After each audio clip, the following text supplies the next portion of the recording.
Assalamualaikum warahmatullahi wabarakatuh. Nama saya Suci Landari dari Fakultas Manajemen. Di sini saya akan mempresentasikan tentang sistem informasi menjadi tantangan manajemen. Baik, sistem informasi secara teknis yaitu dapat didefinisikan sebagai sekumpulan komponen yang saling berhubungan, mengumpulkan, memproses, menyimpan, dan mendistribusikan informasi untuk menunjang pengambilan keputusan dan pengawasan dalam suatu organisasi. Lalu di sini ada pengertian sistem informasi menurut para ahli. Yang pertama menurut Alter, yaitu sistem informasi adalah kombinasi antara prosedur kerja, informasi, orang, dan teknologi informasi yang diorganisasikan untuk mencapai tujuan dalam sebuah organisasi. Yang kedua ada dari Botner dan Hopwood, yaitu sistem informasi adalah kumpulan perangkat keras dan perangkat lunak yang dirancang untuk mentransformasikan data ke dalam bentuk informasi yang berguna. Di sini juga ada contoh sistem informasi, yaitu ada 3. Yang pertama sistem biometrik, yang kedua sistem POS, yaitu POS point of sale, yang ketiga sistem telemetri. Lalu ada sifat sistem informasi, yang pertama tidak harus kompleks dan bisa saja menggunakan sebuah komputer. Lalu di sini ada kemampuan sistem informasi menurut para ahli, yaitu menurut Turban, McLean, dan Witherby. Ada 9, yaitu yang pertama melaksanakan komputasi numerik bervolume besar dengan kecepatan tinggi. Yang kedua, menyediakan komunikasi dalam organisasi atau antar organisasi yang murah, akurat, dan cepat. Yang ketiga, menyimpan informasi dalam jumlah yang sangat besar dalam ruang yang kecil tapi mudah diakses.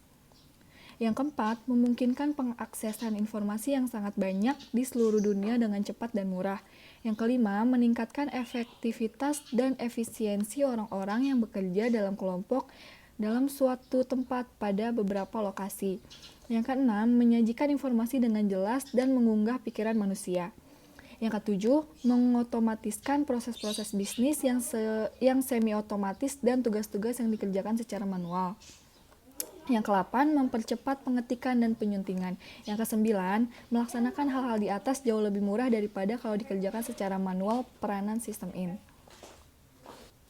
Lalu ada juga peranan sistem informasi, yaitu menurut Alter, yang pertama berpartisipasi dalam pelaksanaan tugas-tugas otomasi. Yang kedua, mengaitkan perencanaan, pengerjaan, dan pengendali dalam sebuah subsistem. Yang ketiga, mengkoordinasikan subsistem-subsistem. Yang keempat, mengintegrasikan subsistem-subsistem. Lalu ada peluang teknologi informasi. ERP adalah sistem terpadu berbasis komputer yang digunakan untuk mengelola sumber daya internal dan eksternal berwujud termasuk aset seperti sumber daya keuangan, bahan, dan sumber daya manusia. Ini merupakan arsitektur perangkat lunak yang bertujuan untuk memfasilitasi aliran informasi antara semua fungsi bisnis dalam batas-batas organisasi dan mengelola hubungan dengan para stakeholder di luar. Alasan mengapa sistem informasi menjadi tantangan manajemen adalah karena keamanan sistem informasi memerlukan sumber organisasi dan manajemen seperti bermacam teknologi. Menyusun kerangka yang baik untuk keamanan dan kontrol meminta keahlian dalam mengimbangi resiko, reward, dan kapabilitas operasional perusahaan. Lalu di sini ada bentuk-bentuk tantangan manajemen, ada 5. Yang pertama investasi, terus kedua strategi bisnis, yang ketiga globalisasi, yang keempat infrastruktur, teknologi informasi, dan tanggung jawab dan pengawasan. Nah, lalu solusi untuk tantangan manajemen informasi ini, keamanan dan kendali harus menjadi suatu prioritas yang lebih tegas dan investasi akan sistem informasi lebih ditekankan secara keseluruhan pada proses perencanaan organisasi. Baik, sekian presentasi saya ini, kurang lebihnya mohon maaf, terima kasih.